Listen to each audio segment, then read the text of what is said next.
Boas tardes a todos e un saúdo nesta terceira sesión do cuarto ciclo Aida Fernández Ríos, que desenvolve a Real Academia Galega de Ciencias en colaboración coa Diputación de Pontevedra. Hoxe a temática está centrada nas enerxías renovables, tema moi candente dado que estamos nun período de transición enerxética cara a modelos máis sostibles, que non supoñan a emisión de gases de efecto invernadoiro. Un exemplo desta política de desenvolvemento sostible atopámola no acordo recente da Unión Europea de prohibir a venda de vehículos de gasolina e diésel a partir de 2035. Para falar desta temática contamos cun investigador de prestixio da Universidade de Vigo, Jacobo Porteiro Fresco, que vai impartir unha charla titulada Combustibles sostibles para un futuro descarbonizado. Moitas gracias, Jacobo, pola túa participación. Como sempre, lembro a todos os participantes a que vayan deixando ao longo da charla preguntas ou comentarios no apartado de preguntas e respostas. Paso de seguido a presentar dunha maneira moi resumida o currículum do Jacobo Porteiro Fresco. Jacobo é enxeñeiro industrial pola Universidade de Vigo e catedrático da área de máquinas e motores térmicos da Escola de Enxeñaría Industrial desa universidade.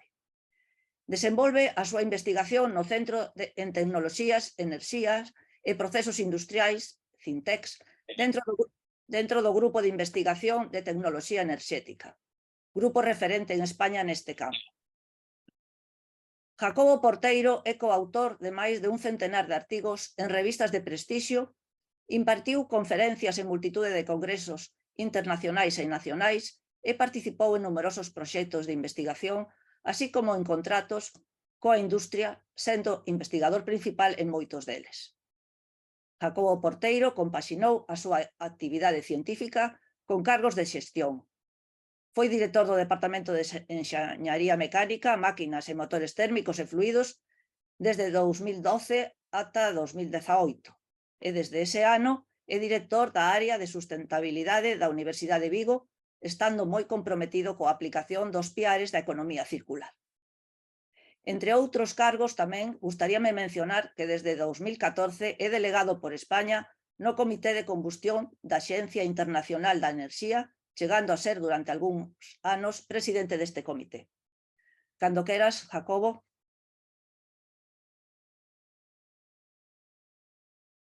Moitas gracias, Alicia. Pois, primeiro, gustaríame, mentres conecto a presentación, gustaríame comezar agradecendo á Real Academia Galega de Ciencias e a Deputación de Pontevedra esta invitación e a oportunidade de falar deste tema que considero tan importante e que espero que saiba transmitir. Aquí, a ver se... Non sei, Alicia, se me podes confirmar que se está vendo ben a presentación. Sí, gracias. Está bien. Grazas. O primeiro, agradecer a invitación, agradecer a organización destas xornadas, e logo, continuando, agradecendo a presentación que fixeches, me gustaría comenzar simplemente por aquí están destacados los cargos y las diferentes actividades que, digamos, me permiten o hacen que yo hoy pueda hablar del tema de los combustibles sostenibles para el futuro descarbonizado, y me gustaría especialmente mencionar el papel que juega la Agencia Internacional de la Energía, del que, como decía, soy representante de España en el Comité de Combustión. Empiezo por ahí y ya me entro en materia. La Agencia Internacional de la Energía se crea en 1973 como respuesta de los países OCDE a la subida del precio del petróleo por el embargo que los productores árabes de petróleo aplican a Estados Unidos, Países Bajos y algún otro país de Occidente como respuesta a su apoyo a Israel en la guerra del Yom Kippur. Los países árabes que producían petróleo para, digamos, castigar a Occidente por el apoyo al Estado de Israel, reducen la producción de barriles de petróleo, embargan, prohíben la exportación a ciertos países y el resultado es una subida drástica del precio del petróleo en 1973 que genera escasez y desabastecimiento en las estaciones de servicio de Estados Unidos y otros muchos países, y las medidas de ajuste de esas economías para hacer frente a esa crisis del petróleo acaban sumiendo a los países, a los estados OCDE, en una crisis económica de más de 10 años. Por tanto, es una demostración de poderío de los productores de petróleo.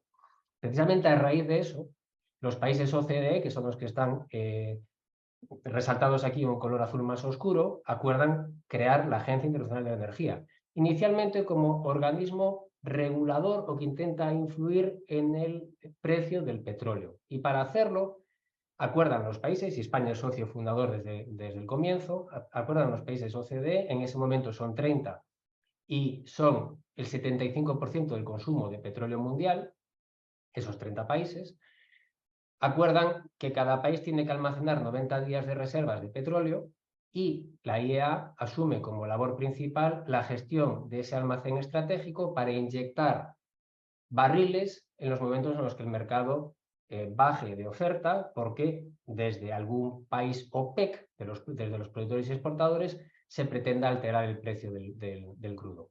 La IEA nace con esa misión. A lo largo de su historia ha hecho 5 inyecciones de petróleo estratégico, la última vez a raíz de la invasión de Ucrania por parte de Rusia. Los países además le atribuyen mayores funciones y a los países fundadores se le van sumando nuevos países, incluso casi paradójicamente se asocian a la segunda actividad de la IEA, incluso países de la OPEC y países que habían provocado la creación de la IEA, porque como segunda función se le encarga el diseño y de estrategias y el asesoramiento a los gobiernos de las políticas energéticas. Y eso es un poco lo que hace que yo esté aquí hoy hablando de este asunto. La IEA se le encarga por parte de los países OCDE y, como veis ilustrado aquí, otros muchos países se van incorporando a ese servicio que ofrece la Agencia Internacional de la Energía, hacen un seguimiento de todas las tecnologías de todos los sectores y elaboran unas recomendaciones de política energética en la que los países basarán a su vez sus políticas energéticas. Esa función la IEA la estructura en diferentes comités, tanto separados por tecnología como sectoriales, es decir, yo participo en el comité de combustión, pero hay otro comité de hidrógeno, hay otro comité de energía nuclear y también hay comités sectoriales, hay comités de la industria del acero, de la industria del vidrio, es decir, la IEA monitoriza tanto sectores como tecnologías y en base a la información que cada experto de cada país, yo en este caso, el representante de España en combustión, aporta a ese comité, esos comités elaboran documentos e información a la IEA y de ahí salen las políticas, las recomendaciones para el desarrollo de políticas energéticas. Bueno, pues la IEA ahora mismo está siendo muy activa para establecer las políticas energéticas que nos conduzcan a este horizonte, que se llama Net Zero Emissions, NZE, que es intentar reducir las emisiones globales de toda la humanidad de CO2 a algo que sea prácticamente cero en el año 2050, es decir, dentro de 25, 27 años. Y para eso hace falta todos unos paquetes de medidas, uno de los cuales es el que hablaremos hoy, que son los combustibles sostenibles, que tendrán que tener un papel protagonista. La estructura de lo que hablaré será primero establecer el contexto en el que se desarrollan esta demanda de combustibles sostenibles, qué le pedimos a un combustible, cuáles son los principales candidatos, los enfrentaremos unos con otros y finalmente trataré de exponer unas conclusiones. El contexto es muy claro, pero no está de más poner cifras muy significativas. Es decir, a día de hoy la humanidad depende del combustible fósil como fuente primaria de energía. Aquí tenemos una serie de países resaltados en estos datos históricos de 1965 y vemos que prácticamente el 80%, en algunos países algo menos, de la energía primaria que consume un país viene del uso de combustibles fósiles. Japón 85%, vemos que era algo menos, pero tras el apagado de las centrales nucleares por el accidente de Fukushima, vemos esta subida de Japón, pasó a depender todavía más de los combustibles fósiles. Vemos en la traza, por ejemplo, de Estados Unidos, ligeramente descendente, pero todavía un 80% de la energía primaria de Estados Unidos es combustible fósil, o España, donde vemos aquí este trazo marrón, donde el despliegue de energías renovables nos ha permitido bajar nuestra dependencia de combustibles fósiles, pero a día de hoy estamos en torno al 70%. Y Francia, como el desarrollo de energía nuclear le ha permitido descarbonizar muy significativamente su producción de electricidad, pero lo que es el transporte y la calefacción depende principalmente de combustibles fósiles, llevándole a una dependencia del 50%. Y esto es solo una selección de países más o menos cercanos o conocidos que, como vemos, dependen enormemente de los combustibles fósiles. La tendencia se puede decir que es descendente, pero desde luego no es lo suficientemente rápido como para cumplir ni de lejos ese escenario de emisiones netas cero en 2050.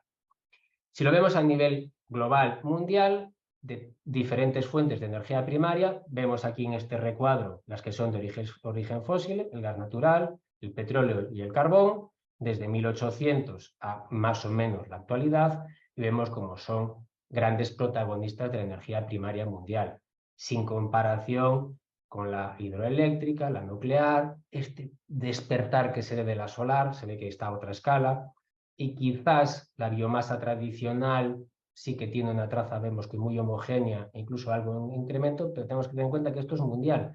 Este uso de la biomasa son países principalmente en desarrollo que utilizan la biomasa para la calefacción doméstica, para las cocinas, es decir, es una biomasa que muchas veces los países cuando mejoran a nivel económico acaban abandonando. Por tanto, a nivel global hay una dependencia absoluta e incuestionable de combustibles fósiles. Y a eso hay que sumar una expansión demográfica enorme, que vemos aquí una extrapolación hasta la previsión del año 2100. Este corte sería cierre de 2023, que se espera en torno a 8 billones de habitantes, donde vemos que crece enormemente la población en Asia y en África. Pero la cuestión está en que los países que han tenido un desarrollo económico, que están teniendo un desarrollo económico, digamos, más tardío, quieren poder hacer uso de los modelos energéticos que otros países disfrutamos tras la Segunda Guerra Mundial, en estas épocas en las que disponíamos de un combustible fósil barato, disponible, fácil de emplear y que nos permitió nuestro desarrollo económico. Eso nos lleva a este escenario de emisiones de CO2, donde vemos en eje vertical las emisiones de CO2 per cápita y en eje horizontal el tamaño de cada país o de cada grupo de países, porque hay ciertas agrupaciones de países pequeños por regiones, ¿no? A nivel global medio, y este gráfico es de la IEA de 2019, en ese momento el habitante medio del planeta era responsable de una emisión anual de 4,3 toneladas de CO2 al año, aunque en realidad podemos ver que prácticamente ningún país es un buen representante medio. Quizás Francia por su energía nuclear, pero en realidad la tipología de Francia no es la de la media global. Y vemos como países muy poblados como China, con un nivel de emisión medio alto, realmente el área que representa de emisiones es enorme, y otros países como Estados Unidos, que no tienen ni de lejos tanta población como China, tienen emisiones per cápita tan altas que hacen que sus emisiones netas como país sean enormes. Como decía, parte del reto es que muchos de estos países, India, China, estos países de Asia, aspiran a poder desarrollarse empleando una energía barata, accesible, tecnológicamente sencilla, que fue la que tuvieron los países que están más hacia la izquierda y elevados de emisiones durante su desarrollo. Y eso nos genera todavía más presión. A día de hoy, la energía primaria mundial, como hemos visto, depende esencialmente de petróleo, carbón y gas natural. Si nos fijamos en el petróleo, estamos más o menos con un nivel de explotación de unos 100 millones de barriles de petróleo diarios, número muy redondo. Cada barril de petróleo son 42 galones americanos, al cambio en torno a 160 litros, y eso nos lleva a unos 16 millones de metros cúbicos día de petróleo. Son cifras muy difíciles de visualizar o de imaginar, de pensar eso que supone. Si hacemos la conversión, son 184 metros cúbicos por segundo. Por buscar una analogía que nos ayude a visualizarlo, el caudal del río Guadalquivir, caudal medio del río Guadalquivir, a su paso por Sevilla, son 168 metros cúbicos por segundo. Es decir, lo que extraemos de forma continua del planeta, del interior del planeta en forma de petróleo, lo refinamos, lo distribuimos y lo quemamos como combustible, viene a ser el caudal del río Guadalquivir de forma permanente. Quizás sea más visual si se ve un caudal de una catarata. Esta catarata del río Hog en India está vertiendo 153 metros cúbicos por segundo. Por tanto, tenemos que visualizar que lo que extraemos del interior del planeta como petróleo para producir combustible fósil lo tendríamos que reponer con una catarata de este volumen de forma permanente. Bueno, pues eso es el petróleo que estamos extrayendo, el 85% es carbono y ese carbono oxidado lo incorporamos a la atmósfera como gas. Y eso ha generado un problema innegable de cambio climático. Hemos multiplicado por 2 los niveles de CO2 atmosférico desde la época preindustrial, es decir, anterior al desarrollo industrial. Es decir, si tomamos como media pues, de 1850 a 1900, hemos multiplicado más o menos por 2 la concentración en partes por millón de CO2 en la atmósfera, de unos 220 partes por millón a casi 420 partes por millón. Y como sabemos, y es el gráfico que se representa aquí con una información de la NASA, la temperatura media del planeta va en espiral en aumento, y se ve innegable como cada año que transcurre vamos hacia afuera, hacia temperaturas medias más altas. El consabido calentamiento global. Si conseguimos cumplir los objetivos de la Agencia Internacional de la Energía, esas emisiones netas cero hacia el año 2050, habremos contenido el calentamiento global hasta el 1,5 grados a final de siglo, como caso favorable, y en el peor de los casos, según los modelos climáticos, 2 grados de calentamiento. Hay que decir, por ejemplo, otras cifras de daño ya realizado, que el nivel del mar a día de hoy es 20 centímetros mayor que el que era en 1900, según cifras que se manejan. Y también es innegable el aumento de desastres medioambientales que se está produciendo por efecto de estos cambios, de este cambio climático.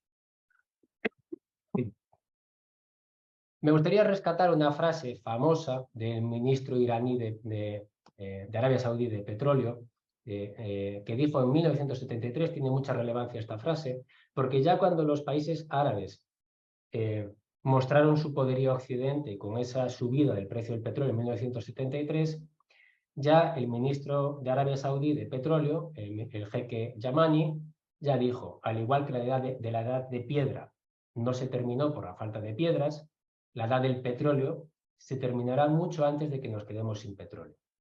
Y digo que esta frase es especialmente visionaria y relevante porque en esa época, en 1970, en los años 80, incluso en los años 90, la preocupación que existía y el motivo que se tenía para ir planteando una alternativa a los combustibles fósiles era el agotamiento de las fuentes de esos combustibles, del origen de los combustibles, que nos agotaríamos.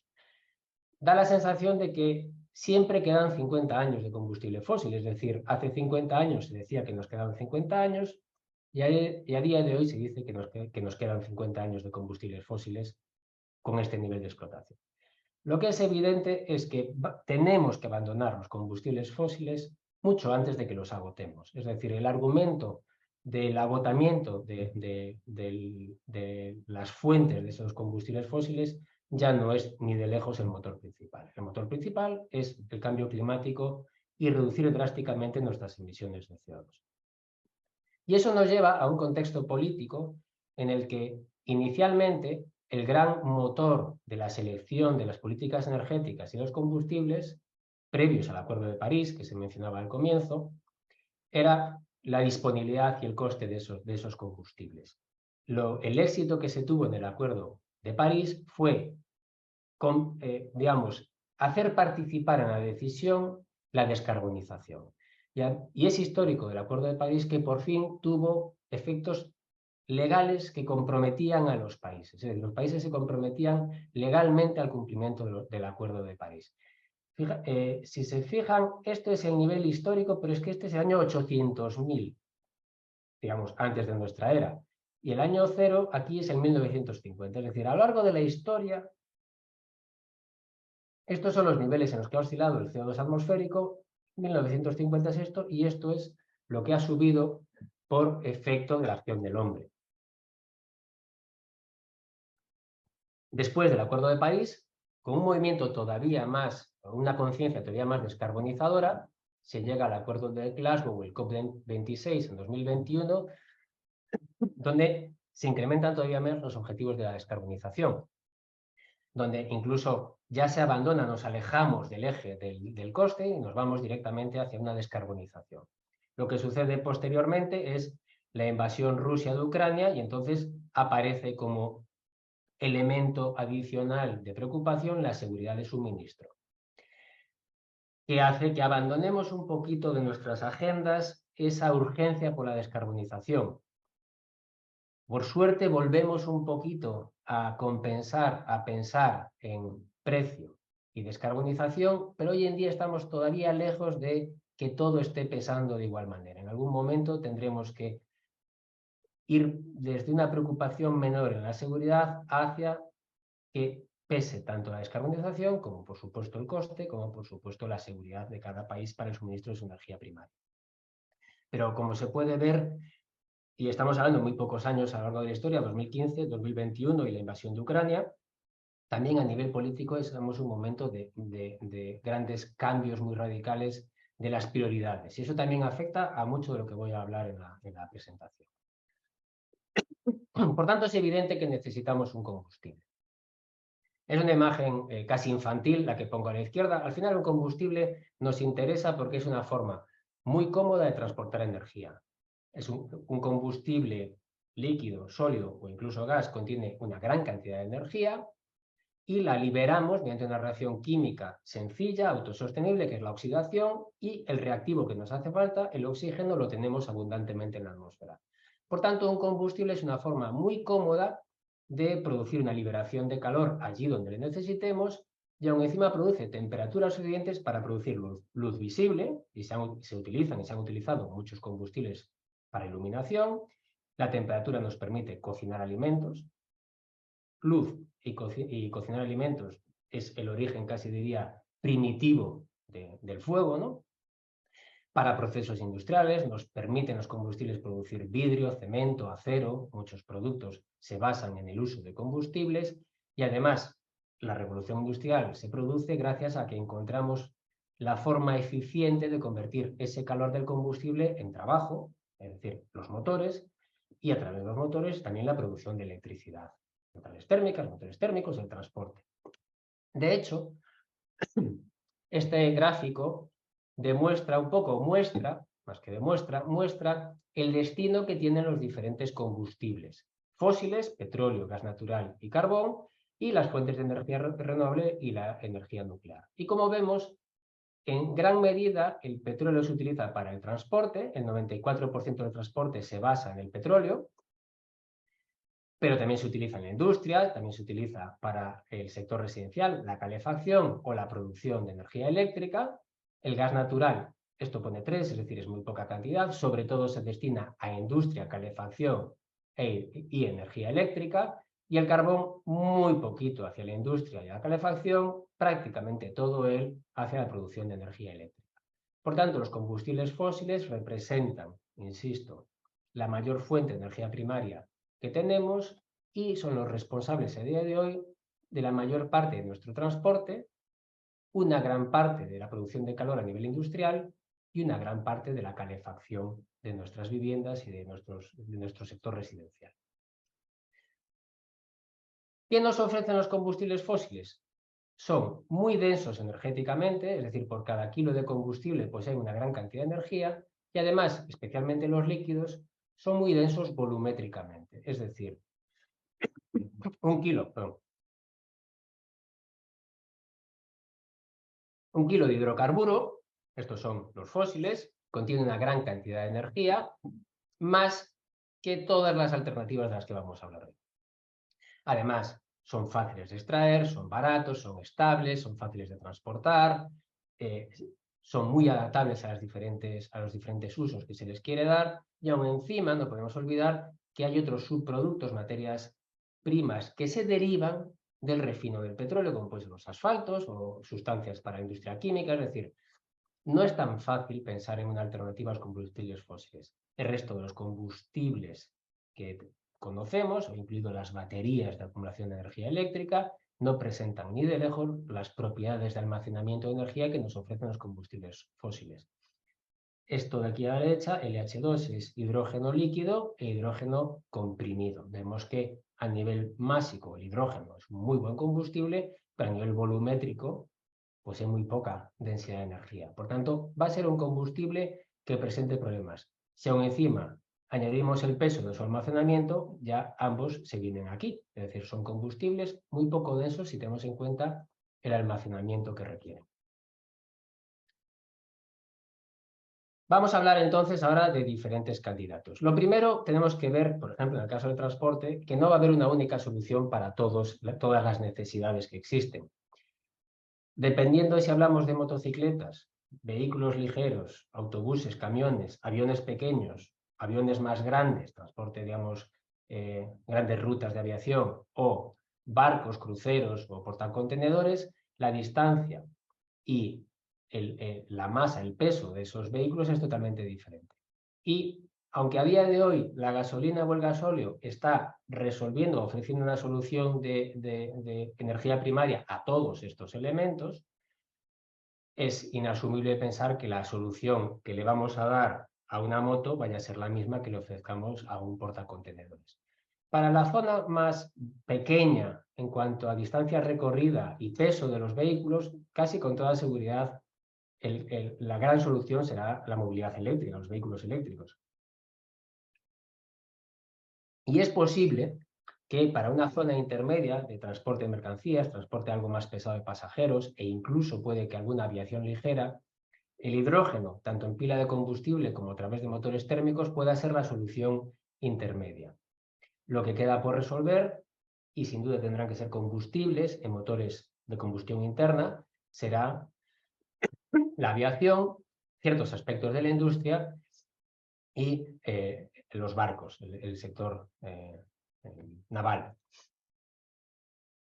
Y entonces empiezo ya con las alternativas. Y la primera alternativa puede resultar un poco paradójica, y es que hay una enorme presión de ciertos sectores para que el primer combustible de ese desarrollo hacia un futuro sostenible sea el gas natural, tanto licuado como comprimido. Digo paradójico porque obviamente es un combustible fósil. Lo que pasa es que el gas natural, como tiene menos carbono y por hidrógeno, es decir, la proporción carbono-hidrógeno es algo más favorable, ya que es CH4, en masa tiene un 75% de carbono frente a los hidrocarburos de cadena más larga que tienen en torno al 85-86% de carbono, una sustitución directa de los fuelóleos, gasóleos y gasolinas por gas natural, ya sea comprimido o licuado, nos permitiría bajar las emisiones de CO2 con una sustitución muy rápida en torno a un 22%. Además, es una red muy distribuida, es decir, está muy expandida la distribución de gas natural y ofrece una combustión buena, limpia y con pocas emisiones de otros contaminantes.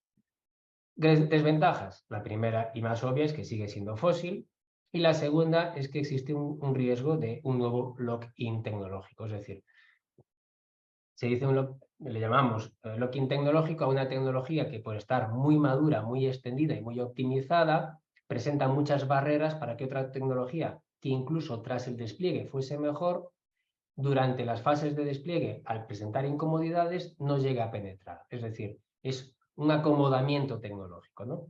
Entonces, digamos que es evidente que estamos acomodados en torno a la tecnología del petróleo, a la economía del petróleo, ya diría, y pasar por una transición suave a través del gas natural, corremos el riesgo de hacer un esfuerzo doble, hacer un pequeño paso hacia el gas natural y estar retrasando realmente el afrontar el verdadero esfuerzo que se requiere de abandonar los fósiles del todo.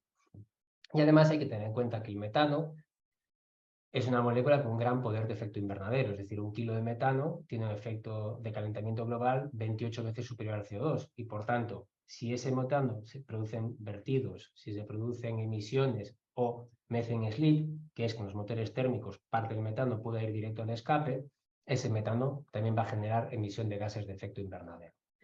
Por tanto, es una alternativa muy demandada y que presionan mucho hacia ella quienes quieren hacer una transición suave y pasando por puntos cómodos y estables, pero no parece que sea lo más lógico y adecuado hacer una apuesta mundial por una transición global hacia el gas natural para luego retrasar la decisión posterior, ¿no? Eso sí, casos de vehículos adaptados o desarrollados para el uso del gas natural. Tenemos, por ejemplo, camiones comerciales con gas natural comprimido, que vemos aquí depósitos, o incluso hay en proyecto aviones pequeños donde se lleva un depósito de gas natural biogénico, el gas natural es líquido a menos 162 grados Celsius, entonces tenemos unos depósitos de gas natural licuado y su uso en un motor de combustión interna. No lo he mencionado antes, pero es un combustible muy fácil de adaptar o de utilizar en motores de combustión interna, y de hecho muchos autobuses de transporte urbano hoy en día se mueven con gas natural comprimido, por ejemplo.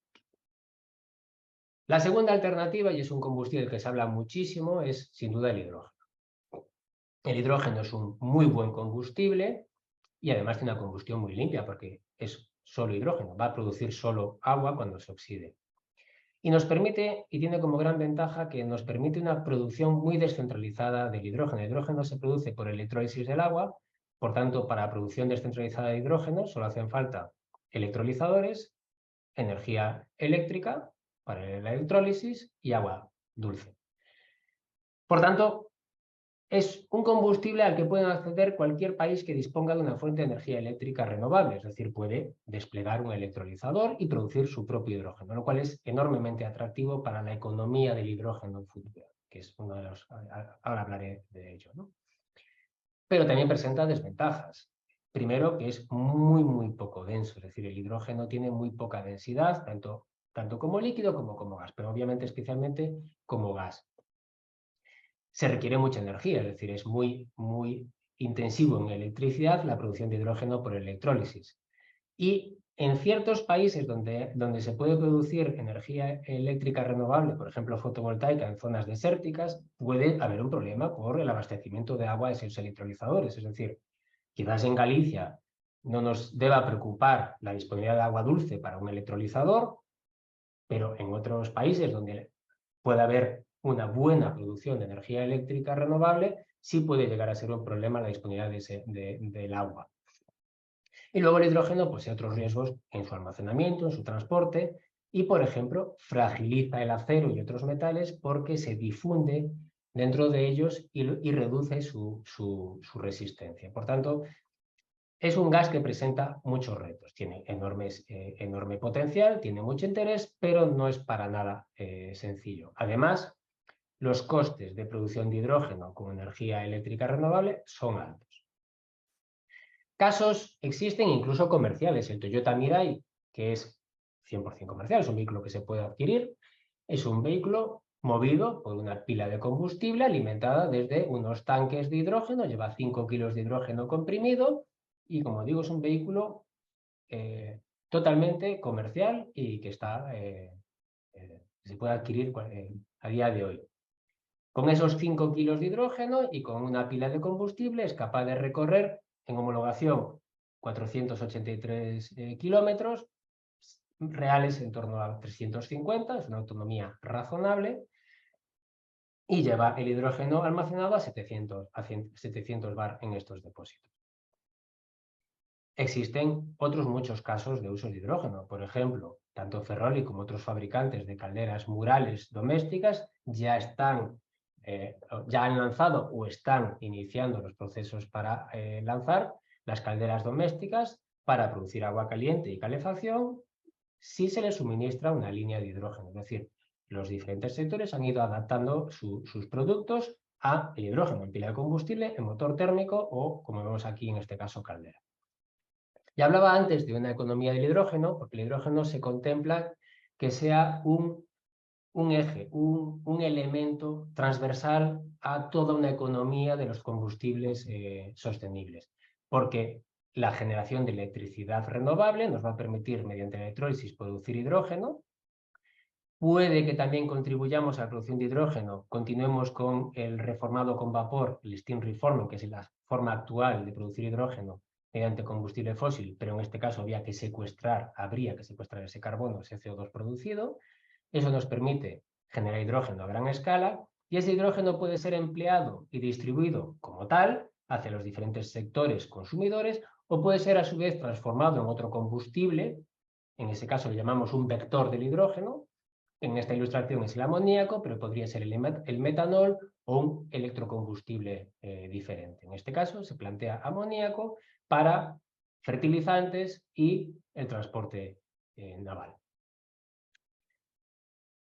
Uno de esos combustibles que se va a basar o que se tiene que basar también en la producción de hidrógeno renovable es el metanol. El metanol es un vector del hidrógeno y es un gran candidato a ser un combustible sostenible del futuro. Es CH3OH, es decir, al metano le hemos sacado un hidrógeno y hemos añadido un grupo OH, y es un combustible que es muy fácil de adaptar a los motores térmicos actuales, tiene un manejo sencillo, es líquido en condiciones atmosféricas, los motores trabajan con un buen rendimiento y con bajas emisiones, por lo tanto es un combustible que es prácticamente una sustitución directa, pero sus principales desventajas es que su producción renovable sigue siendo un reto, es decir, tenemos que producir hidrógeno renovable para que el metanol sea renovable. Hoy en día el metanol se produce a gran escala, pero el 99%, si no el 100%, del metanol que se produce, el hidrógeno es fósil. Por tanto, aunque se tiene mucho conocimiento y hay mucha logística asociada al metanol, ese metanol es fósil. Tenemos que ir hacia un metanol renovable. Y es importante hacer un muy buen análisis well to wheel, es decir, desde el pozo, desde el origen de la fuente de energía primaria hasta la rueda, o también dicho en el naval, well to wake, es decir, desde el pozo hasta la estela del barco. Es decir, hay que hacer un buen análisis de toda la cadena de producción, transporte y uso del metanol para estar seguros de que no hay unas emisiones netas de CO2. Como desventaja adicional, es muy corrosivo. Hoy en día el metanol, hay fabricantes de motores navales que han apostado decididamente por el metanol. Maersk es uno de ellos, y hay muchos proyectos para producir metanol verde con hidrógeno renovable y CO2 capturado, lo cual sería además una forma de capturar CO2 atmosférico y volver a convertirlo en combustible mediante un hidrógeno renovable. Por ilustrar casos en los que se emplea metanol, decir que los submarinos S-80, S-81, S-82 que Navantia está construyendo, se contempla que incorporen, no sé si es en el S-82 en adelante, metanol como combustible, y su uso pasa por la liberación de hidrógeno en metanol y una pila de combustible. Por tanto, es un combustible muy presente y con gran potencial de ser uno de los combustibles sostenibles del futuro. Otro de ellos, quizás pueda sorprender más, es el amoníaco. El amoníaco se conoce muy bien, se utiliza a gran escala, pero no como combustible. Sin embargo, el amoníaco tiene una buena combustión. La reacción química de oxidación del amoníaco es NH3 más oxígeno para dar, no está ajustada estequiométricamente, pero para dar nitrógeno y agua. Es decir, en la combustión del amoníaco, el nitrógeno se combina con otro nitrógeno y sale como nitrógeno molecular, y el hidrógeno se oxida y produce agua. Es cierto que se producen unas pequeñas cantidades de óxidos de nitrógeno, pero en varios miles de partes por millón, que luego tienen que ser tratados en el escape del motor, pero eso no es un problema y la tecnología existe. Por tanto, es un combustible que a priori tiene ciertos factores que lo hacen muy atractivo. El primero de ellos es que en su combustión no se liberan gases de efecto invernadero, no se libera CO2. Y es un vector del hidrógeno nuevamente. Para producir amoníaco utilizamos la síntesis Haber-Bosch, que está muy optimizada, muy desarrollada, y en la que se emplea nitrógeno e hidrógeno, que insisto, tiene que ser renovable para producir amoníaco. Y es una sustancia que se produce a una escala mundial enorme. Es la segunda sustancia más producida después del ácido sulfúrico. Y existe hoy en día ya una logística y muchos sectores que utilizan el amoníaco a grandes escalas, por lo tanto se conoce la sustancia. ¿Desventajas del amoníaco? Pues obviamente seguimos necesitando un hidrógeno verde. Esa síntesis Haber-Bosch, aunque está muy optimizada, a nivel energético sigue teniendo un rendimiento energético, energía que pones en el proceso frente a la energía que contiene el combustible que has producido, relativamente bajo, en torno al 40%, y luego el amoníaco es tóxico. Como combustible, su gran pega es que su velocidad de combustión, comparada con la de los hidrocarburos, aquí representados por el metano, es muy baja. Mezclado amoníaco y aire en condiciones próximas a la estequiométrica, que sería aquí el 1, o en condiciones estequiométricas, la velocidad a la que se propaga la llama es muy lenta.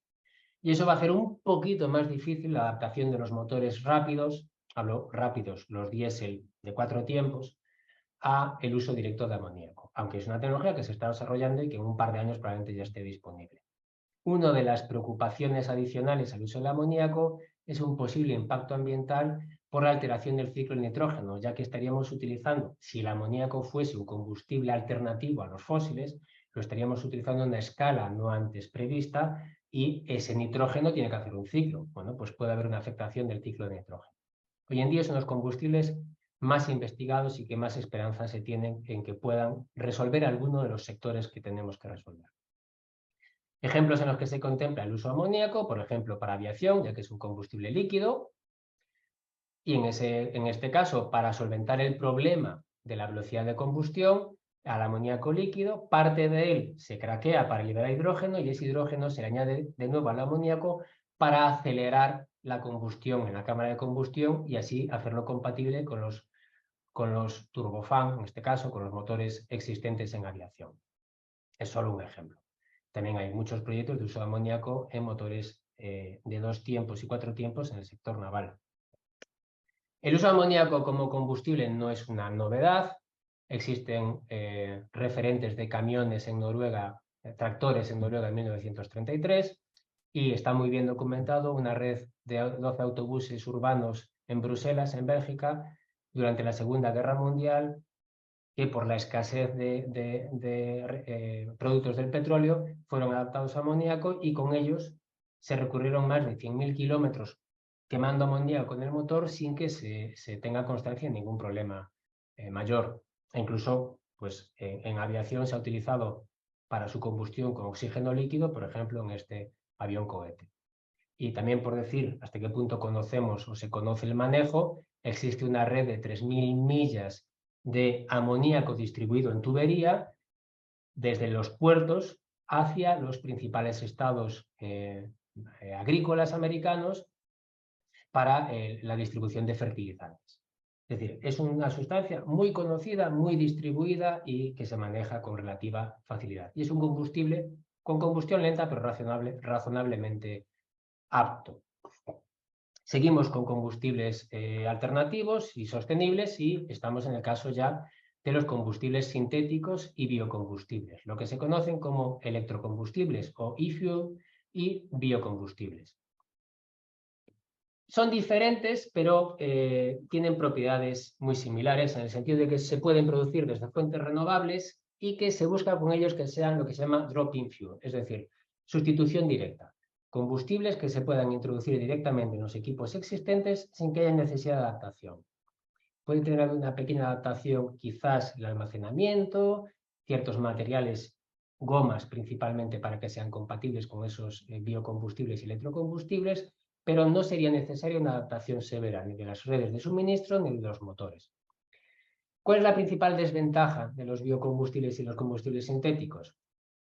Que necesitan, en el caso especial de los biocombustibles, una fuente primaria, que pueden ser en los de primera generación cereales, en los de segunda generación quizás celulosas, pero van a hacer un uso tanto de la producción agrícola como del terreno agrícola que va a competir o con la masa forestal o con la producción de alimentos. Y eso es un enorme problema. Y además tienen el problema añadido de que hay que hacer un muy buen análisis completo, well to wheel y well to wake, porque en su fabricación se utilizan energías y fuentes de carbono, porque van a tener carbono en su formulación, que hay que asegurar que tengan un origen biológico y que no venga en ningún momento en la cadena se incorpore carbono fósil. Tiene una densidad de energía algo más baja, pero muy superior a cualquiera de los candidatos que hemos comentado anteriormente, y quizás lo que pueda hacer que estos combustibles sintéticos y biocombustibles no se utilicen como solución a todos los sectores va a ser que no podemos utilizarlos a la escala global que necesitaríamos y como son compatibles directamente y líquidos, se vayan a reservar en exclusiva como SAF, Sustainable Aviation Fuel, como combustible sostenible para aviación. Una vez satisfecha la descarbonización de la aviación con los biocombustibles o electrocombustibles, si se desarrolla su producción y sigue creciendo, podrá introducirse en otros sectores. Pero la aviación, su única o su descarbonización pasa por los electrocombustibles y biocombustibles, mientras que otros sectores tienen otras alternativas. Ejemplos de plantas de biocombustibles y electrocombustibles, pues se están ahora mismo construyendo. Repsol, una planta de biocombustibles grande en Cartagena, y Cepsa, una planta de biocombustibles de segunda generación en Palos de la Frontera. Es decir, estamos en pleno desarrollo de plantas de biocombustibles. Van a hacer biodiesel, bioetanol, van a hacer diferentes productos, pero como digo, uno de los principales objetivos es la producción de combustible descarbonizado para la aviación. Como decía, hay muchas evidencias y mucha preocupación. El problema del biocombustible es la posible competencia en cuanto a materia prima y uso del suelo con la alimentación, con la producción de alimentos o con las masas forestales. Y existe mucha preocupación de que países con gran poder adquisitivo provoquen que otros países más necesitados destinen su suelo al uso, a la producción de materia prima para biocombustibles, en perjuicio de la producción de alimentos para su población. Los combustibles sintéticos tienen la ventaja de que su fuente de carbono es o el carbono atmosférico captado directamente de la atmósfera o carbono captado de biomasa, de residuos industriales, de residuos municipales. Y en ese caso, aquí añadimos, un poco al estilo del amoníaco o el metanol, hidrógeno verde de electrólisis, hidrógeno renovable, para producir un combustible sintético que pueda ser utilizado directamente en cualquiera de los sectores a los que queramos destinarlo. Este es el caso de los combustibles sintéticos. Por último, una de las tecnologías a tener en cuenta, aunque no es un combustible sostenible directamente, existe la opción del secuestro del carbono y el uso del carbono, ¿no? La captura, uso y almacenamiento del carbono, lo cual convierte a cualquier combustible en lo que se llama un combustible azul, es decir, un combustible fósil en cuya aplicación o uso se capture el CO2 generado y se almacene, eso es un combustible que diremos azul. Y esa tecnología es, que se dice, fuel agnóstica, es decir, no es selectiva en cuanto al combustible, simplemente va a absorber el CO2 que se emite en los gases de escape. El coste puede resultar competitivo. Es una tecnología que está en desarrollo, que ya existen plantas piloto que retienen en torno al 80% del CO2 que se está emitiendo, y va a tener su rentabilidad mucho que ver con los impuestos que se le pueden asociar a la emisión de CO2. ¿Cuál es la preocupación? Pues que primero, ese CO2 producido, comprimido y licuado para su almacenamiento, aunque a día de hoy hay sectores que demandan CO2 como materia prima, si el secuestro del carbono se lleva a la escala que sería necesaria, no tendría valor ese CO2, no tendríamos demanda en esos sectores para seguir considerando ese CO2 capturado como un subproducto que se puede vender. Y por tanto, la gestión de ese CO2 capturado es problemática porque hay que almacenarlo y asegurar que no se libera. Y ciertos eventos, ahí destaco el Dieselgate, llevan a los reguladores, a los creadores de políticas, a recelar de que sistemas cuya descarbonización pase por el secuestro de carbono, pensemos un gran portacontenedores, durante toda la ruta efectivamente vayan reteniendo y licuando ese CO2 y lo descarguen en puerto y se gestione en puerto y se haga un buen almacenamiento de ese CO2. Y si incumplimos y rompemos cualquiera de esa cadena de almacenamiento, ponemos en la atmósfera todo el CO2 fósil que estábamos intentando evitar. Por tanto, hay mucho recelo, desconfianza de que esta ruta sea una garantía de descarbonización. Insisto, se están desarrollando muchas plantas y existen plantas operativas de captura de carbono y almacenamiento de carbono, almacenamiento en profundidad en carbono, o incluso existen plantas en desarrollo que se llaman de emisiones negativas, de captura directa del CO2 atmosférico, pues capturando esas ppm de CO2 de la atmósfera y convirtiéndolo en carbono que se comprime y se licúa para su almacenamiento, es decir, extrayendo CO2 de la atmósfera. Por tanto, presentado así un poco de forma conjunta todas las tecnologías, ya solo me falta compararlas. Lo primero, y lo he ido mencionando, es que en cuanto a densidad de energía gravimétrica por kilo y por litro, tenemos que pensar que cualquier alternativa que he presentado es peor. Es decir, no tenemos alternativas que ni de lejos se puedan acercar a la comodidad que nos ofrece un combustible fósil. Algunos que son muy densos a nivel másico, cuando incorporamos su almacenamiento, se vienen aquí, que es lo que representa la flecha en este gráfico, cuando incorporamos el almacenamiento. Y todos ellos esta cruz está trazada sobre el diésel, todos ellos tienen peor metanol, amoníaco, bioetanol, las baterías, el hidrógeno comprimido o licuado. Podríamos decir, bueno, el diésel sintético, es decir, obviamente los combustibles que son drop-in, es decir, los combustibles de sustitución directa, los combustibles sintéticos son sustitutos directos, presentan prácticamente las mismas propiedades. Pero ya hemos hablado de las desventajas que presentan. Esta menor densidad de energía ya nos lleva a un escenario en que la sustitución acarrea mayor volumen de almacenamiento. Aquí está representado lo que ocuparían 1000 metros cúbicos de diésel y lo que ocuparía el tanque que contuviese la energía equivalente en azulito, lo que sería la sustancia almacenada, y en gris por encima lo que hay que incorporar por el almacén en sí mismo, ¿no? El gas natural licuado, que mencioné que se almacenaba a menos 162 grados Celsius, es un depósito criogénico. Bueno, pues es un depósito con paredes aislantes importantes. Bueno, pues es mucho mayor volumen. El metanol, siendo una sustancia líquida, un buen combustible alternativo, para contener la misma cantidad de energía, nos hacen falta 2,4 veces el volumen. El amoníaco, algo más un depósito a más presión, como son 6 bares y menos 33 Celsius. Ya no hablemos del hidrógeno licuado a menos 253 Celsius. Claro, 4 veces más volumen que el equivalente energético diésel, más todo ese almacenamiento, y ya las versiones comprimidas a 700 bares y a 350 bares. Pero por una parte, estamos hablando de que no presentan ventajas en cuanto a densidad, pero tampoco en cuanto a emisiones, toxicidad, inflamabilidad. Es decir, bueno, son desde luego muchos retos los que tienen los diferentes combustibles, ya sea el amoníaco, por ejemplo, por su toxicidad. Aquí vemos una cruz roja destacando que es uno de sus graves problemas, pero también hay que desarrollar esa tecnología, es caro. O el hidrógeno, que es altamente inflamable, todavía no tenemos la madurez tecnológica, o el metanol, en este caso presenta dificultades en las operaciones de bunkering y también es corrosivo. Es decir, todos tienen algún inconveniente, ¿no?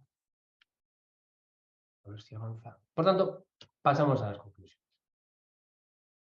Perdón, un segundo. Bien. Sin duda, la transición hacia combustibles sostenibles ofrece enormes retos. Retos en la adaptación de los equipos existentes, retos en cuanto al almacenamiento. El bloqueo tecnológico, el technology locking del que hablé, tanto para los combustibles fósiles actuales, porque estamos acomodados en ellos, como si hacemos una transición suave hacia el gas natural. Podemos acomodarnos en el gas natural, que sigue siendo fósil.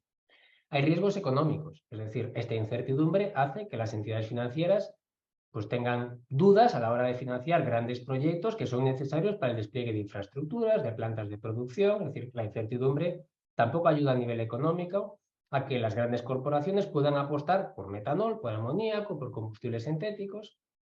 No existe marco regulatorio fijo todavía o desarrollado, hace falta desarrollarlo todavía más, normas de seguridad, normas de uso en aviones, barcos, vehículos. Es decir, hay que desarrollar todo un marco normativo. Y ciertos combustibles hemos mencionado que son corrosivos, inflamables, tóxicos. Es decir, hay muchos retos por delante.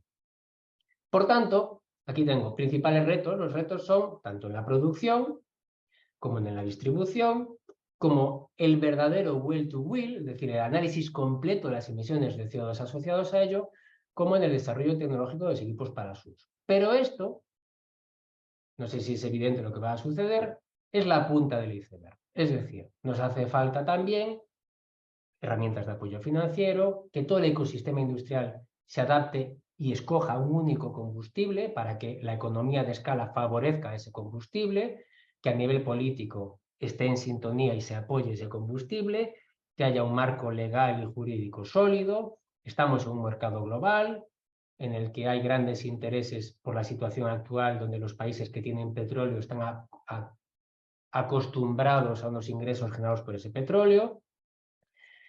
A nivel energético mundial tiene que haber estabilidad. Antes mencionábamos lo que ocurrió tras la guerra de Ucrania, la subida de los precios, el cómo a nivel mundial nos empezamos a preocupar más por la seguridad en el suministro de combustible de lo que veníamos preocupándonos. Es decir, hay muchos otros factores más allá de los meramente tecnológicos.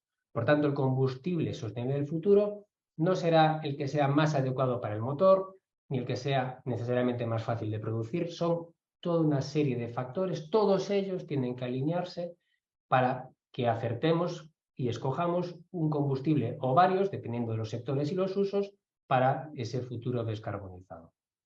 Y esto ofrece oportunidades, es decir, hay que desarrollar tecnologías tanto a bordo del vehículo, es decir, tanto on-board como on-shore. También hay que desarrollar infraestructuras, rutas logísticas, desarrollar esas normativas, y también la administración tiene que tener capacidad y claridad de ideas para establecer un marco y unas bases sólidas sobre las que hacer todo este desarrollo.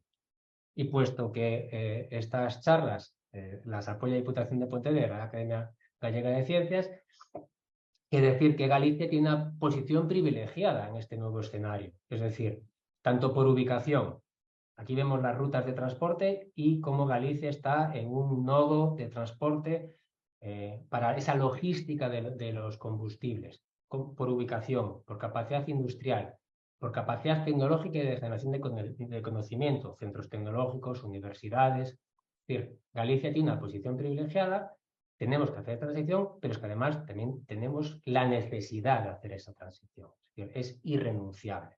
Es algo en lo que tenemos que ser parte de la solución.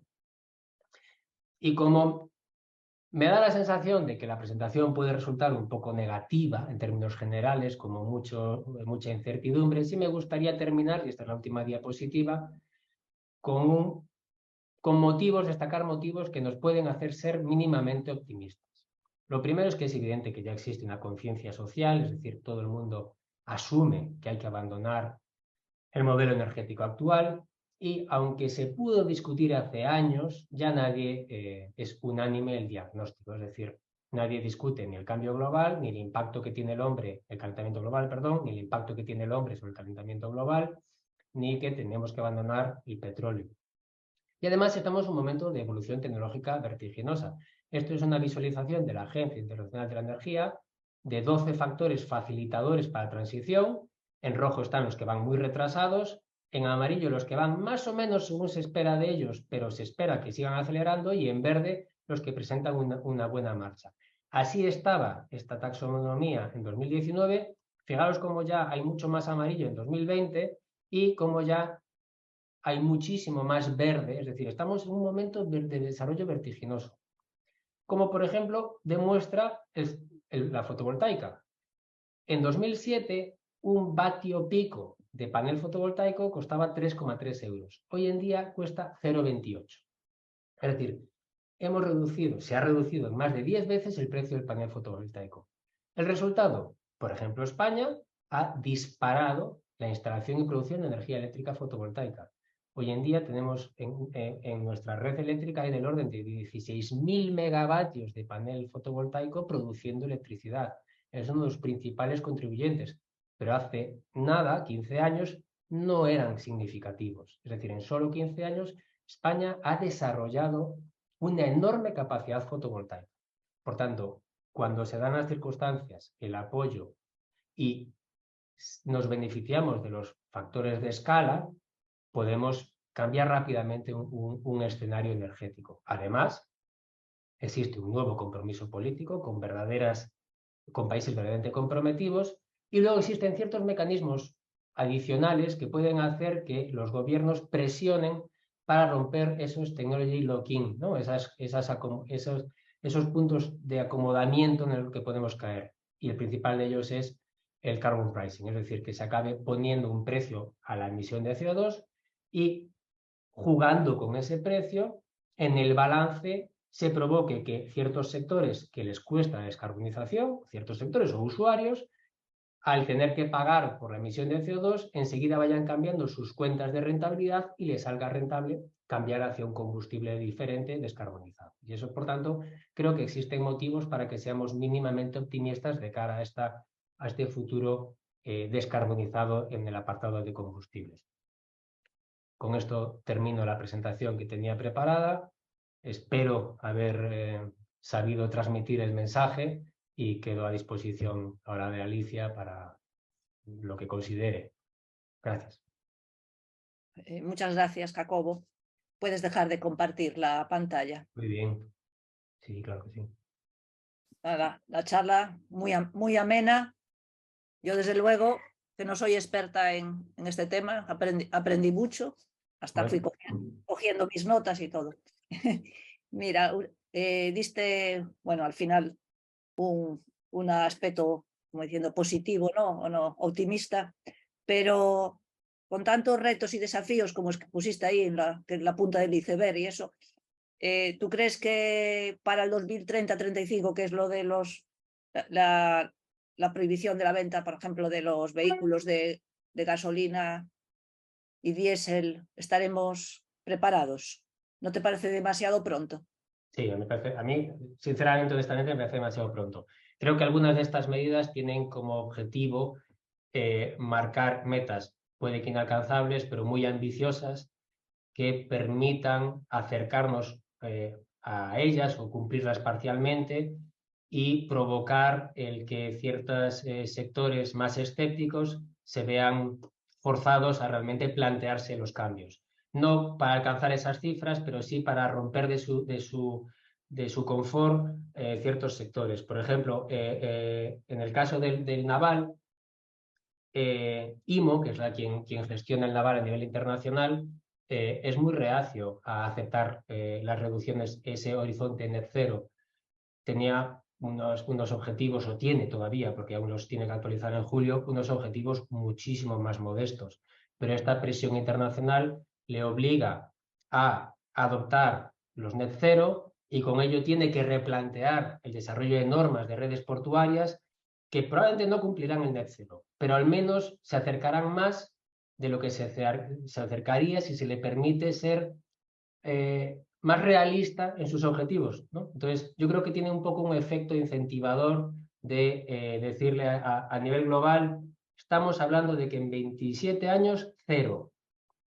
Entonces, es un poco, yo creo que provocar, ¿no? el que nadie se duerma o se confíe de, bueno, ya iremos viendo. Yo creo que tiene más que ver con eso que con una realidad, porque no estoy contigo en que 2035 está a la vuelta de la esquina. Sí. Bueno, animo a la gente que deje preguntas, ¿no?, o comentarios en el apartado. Te voy a pasar aquí un comentario de Miguel Mauricio. Bueno, te da las gracias y te felicita por la presentación. Y dice, moitas veces se comenta que a distribución de hidróxeno podería facerse facilmente por los actuais gaseoductos. Correcto. Está demostrado que os gasoductos sexan compatibles co hidróxeno, por exemplo, dende o punto de vista mecánico, de estanqueidade, etc. Moi boa pregunta. A situación é que non só os gasoductos, que non están probados para un 100% de hidróxeno, senón os equipos que están conectados aos gasoductos, as redes de gas natural, se estima que máis ou menos son directamente compatibles ata un 10%, 10-12% de hidróxeno no gas natural. É dicir, aí está, podemos ir desplazando o gas natural con hidróxeno ata o 10-12%. A partir de aí, xurden problemas de estabilidade na combustión, problemas nos diferentes equipos que están conectados. Entón, antes de que a rede fose un problema, teríamos que fazer unha sustitución masiva, unha adaptación masiva dos equipos conectados. E ao mellor se fará, non digo que non, porque un dos proxectos que hai é realmente distribuir a produción de hidróxeno polas redes de suministro e empregar esas redes de suministro para transportar ese hidróxeno. Pero si se pasa dese 10, hai quen di que ata o 20, pero o 20 é crítico, 10-12%, antes de que a rede pudese ter algún problema, teríamos problema nos equipos que xa están conectados, que son moitísimos e moi diversos. Calquera de nós ten unha caldeira de gas natural, pero que hai motores de coxeneración, turbinas de gas, hornos industriais, todos eses equipos ten que ser adaptados. ¿Y qué opinas de los coches de hidrógeno?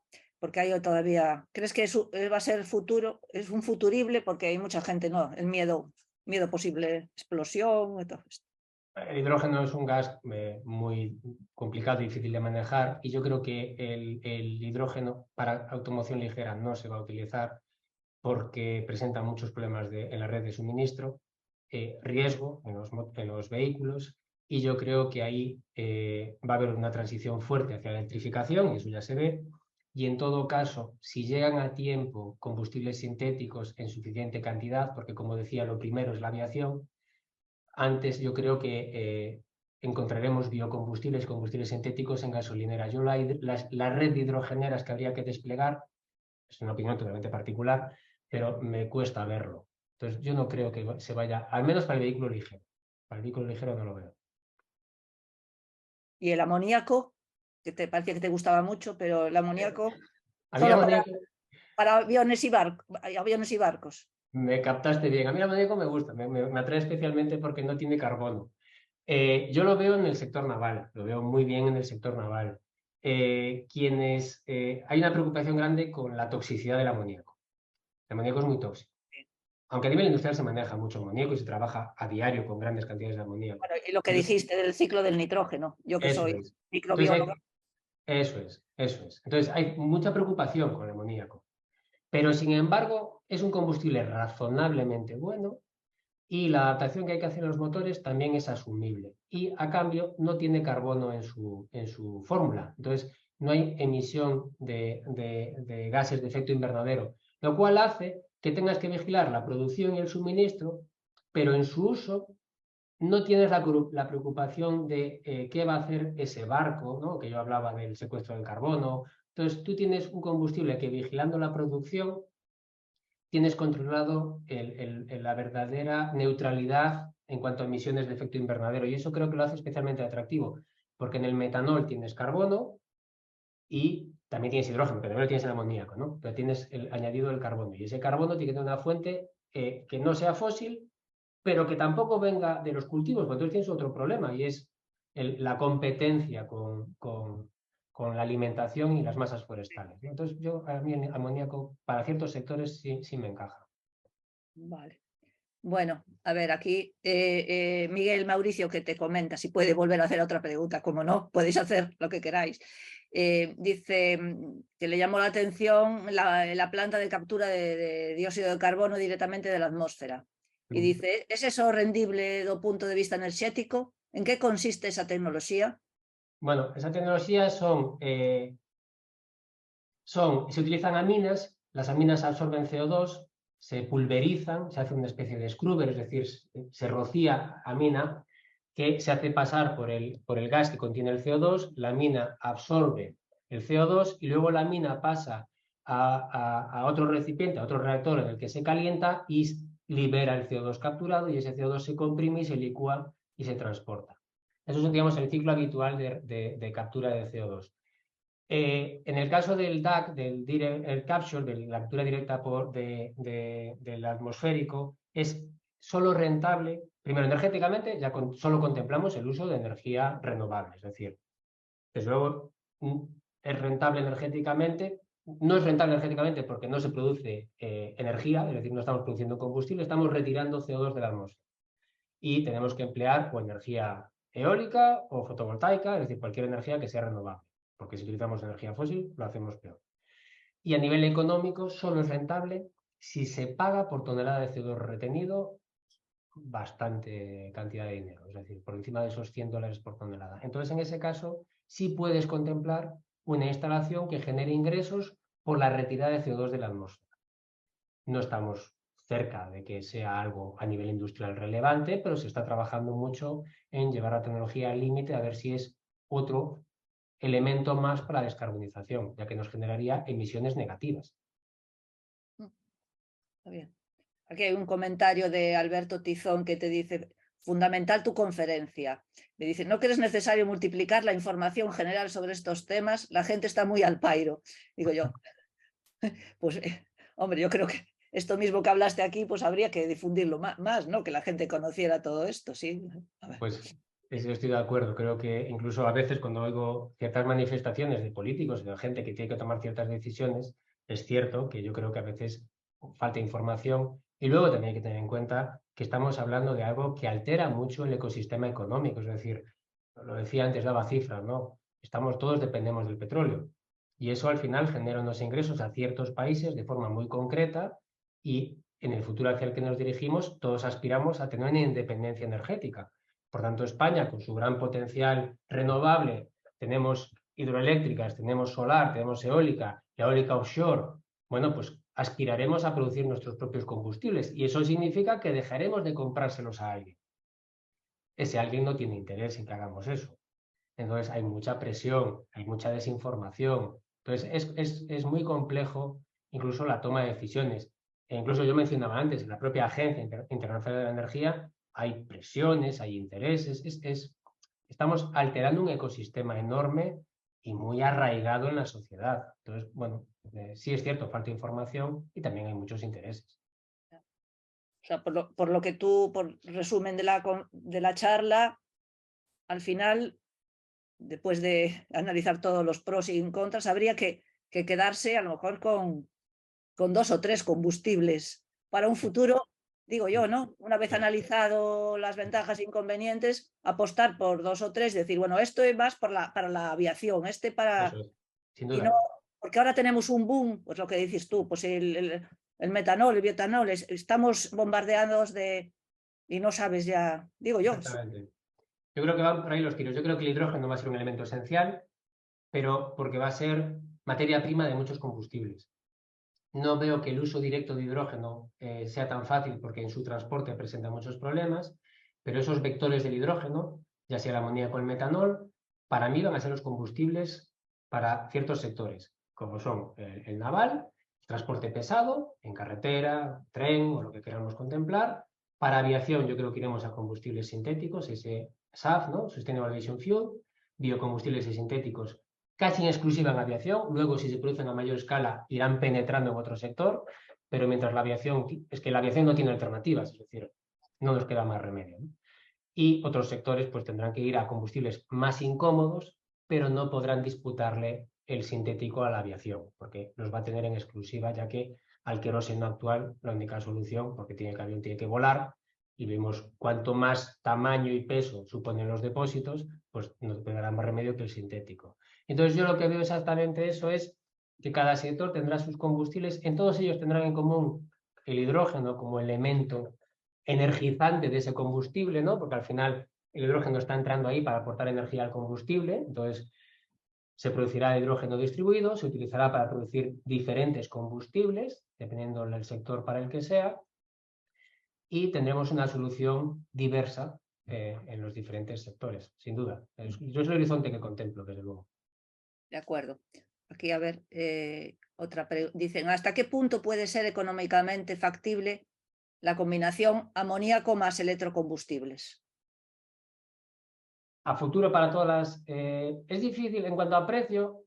Yo quería haber preparado una diapositiva con los precios, pero un poco lo ilustra la fotovoltaica. Si mostramos precios de ciertos combustibles sintéticos a día de hoy, es muy, muy irreal, porque son plantas pequeñas, piloto, y esos combustibles y esas plantas tienen un efecto de escala enorme, igual que lo vimos en la fotovoltaica. Es decir, una cosa es producir pequeñas cantidades de combustibles en pequeñas instalaciones y otra cosa es cuando haces el gran despliegue donde los costes, ¿no? La economía de escala permite que abarates mucho. Entonces, a nivel de costes, el amoníaco no fósil multiplica por 2 o por 3 los costes energéticos respecto a los derivados del petróleo y los combustibles sintéticos no me atrevería a dar una respuesta en cuanto a costes porque, insisto, su precio actual se está hablando de 4 o 5 euros equivalentes por litro, pero hablamos de una producción prototipo. Entonces, no es lo que costarían en la realidad. También hay que tener en cuenta que la gasolina y los gasóleos, la mitad es impuestos. Es decir, esos costes, estoy diciendo, antes de impuestos. Entonces, estamos hablando de que todavía están muy lejos de ser económicamente rentables. Pero a futuro, y ahí va un poco lo de la estabilidad en la apuesta, ¿no? A nivel político se diga, vamos por esta vía, porque lo que puede ser ruinoso es que alguien haga una gran inversión en una planta, en una biorefinería de producción de un combustible, y tras ese gran desarrollo para obtener esa economía de escala, luego a nivel político se tomen otras decisiones que le cierren ese mercado, ¿no? Bueno, pues ya que no hay, lo vamos a dejar aquí. Os recuerdo a todos los participantes que las charlas está siendo grabada y se va a colgar en breve en la web de la academia. Bueno, ya que antes me iba a despedir, pero hay que otra pregunta, así que te la voy a pasar. Claro. ¿Qué opinión tienes del proyecto de Maersk, latas de metanol en España, con una producción prevista de 2 megatoneladas, ¿no? Año en 2030? Es una forma de exportar nuestra energía renovable en un momento en el que el país tiene pendiente la descarbonización. Sí, es cierto que Maersk anunció una apuesta decidida por el metanol. Maersk es de los primeros grandes fabricantes o grandes explotadores que decidió hacer pública una apuesta concreta y decidió el metanol. A nivel sector naval, esa apuesta de Maersk, digamos, sorprendió y condiciona mucho, porque es alguien que abiertamente toma una decisión estratégica, que en el caso de Maersk sería por el metanol. Los tecnólogos, los desarrolladores de motores y de tecnología a bordo prefieren el metanol al amoníaco. Las cosas como son, es mucho más sencillo. Y eso entiendo que es lo que lleva a Maersk a pensar en el metanol.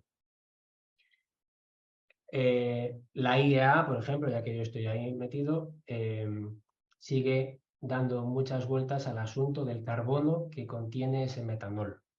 Y cuál va a ser el origen, y cuál va a ser de dónde vamos a sacar los carbonos, si van a afectar a la producción de alimentos en ciertas zonas del planeta, a la deforestación, cuál es el verdadero well to wheel o well to wake de ese combustible. Entonces, a mí la apuesta de Maersk me parece audaz, me parece atrevido, decir, nosotros creemos en el metanol, pero no estoy seguro de que a nivel global el sector vaya a respaldarla. No digo no estoy seguro porque creo que van a respaldar amoníaco, sino que yo creo que esa claridad que tuvo Maersk todavía no la comparten el resto de los agentes del sector. Entonces no sé ni siquiera dónde acabarán esas plantas de Maersk, si realmente se llevarán a cabo o no, si finalmente IMO, por ejemplo, pone orden como ente del sector y acaban finalmente decidiendo apostar por otro combustible. Y aunque yo tiene razón que Maersk ha decidido ser el primero en decir que ellos lo que ven es el metanol y ya ponen en movimiento, ya apuestan por unas plantas de producción a gran escala de metanol. Bueno, pues ahora creo que sí, que ya es la última. Pues nada, de nuevo, gracias Jacobo. Yo encantado. Gracias a todos los participantes y por todos los comentarios y preguntas que habéis hecho. Y nada, como dije, la conferencia va a quedar grabada y colgada en la página web para los que quieran volver a verla. Y nada, pues un placer y nada, espero que muchos de vosotros os conectéis el próximo día, a la próxima conferencia sobre computación cuántica, que también puede ser muy, para no expertos también es, o sea, que de divulgación. Pues nada, un abrazo y nada, Muchas gracias. hasta luego. Hasta luego. Hasta luego. Hasta luego.